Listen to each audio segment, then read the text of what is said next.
Let's make the best whipped cream frosting I have ever had. It's fluffy yet firm. Let's go. We're going to start by adding a whole lot of heavy whipping cream into a large bowl. We're going to mix this all up until it becomes light and fluffy and airy.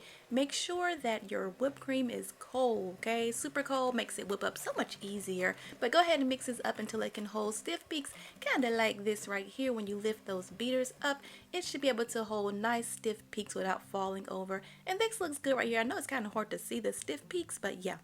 It's good. It's good. Okay, so we're going to move along. We're going to add some cream cheese into a bowl. This cream cheese is super soft. I just left it out in my sunroom and it was really soft. Next, we're going to add in some homemade vanilla extract. I have that recipe coming up because once you make a homemade vanilla extract, you can't go back. It's so good. Okay, so we're going to mix this all up until it is really super duper fluffy. Like 2 to 3 minutes, we're going to mix this up because we want this to be really, really light and airy. This is going to give us a nice and light, airy finish frosting. Okay, so our next step, make sure you scrape down the sides of the bowl really, really well. Look how it looks. It's all fluffy and stuff. Yes.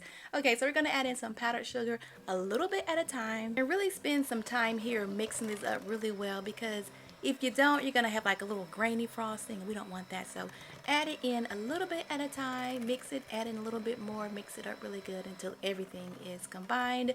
Be sure to scrape down the sides of the bowl because that frosting, that sugar loves to cling to the bowl. So make sure you scrape down the sides of the bowl really well. And when you're done, look how, oh y'all, look at that. It's so light and airy. It looks like it's finished, right? But we're going to add in our whipped cream that we made. Go ahead and just pour that in there. And we're going to fold it very, very gently. You want to stir it up. Don't go crazy, okay? Just very gently fold it up until it is no longer streaky.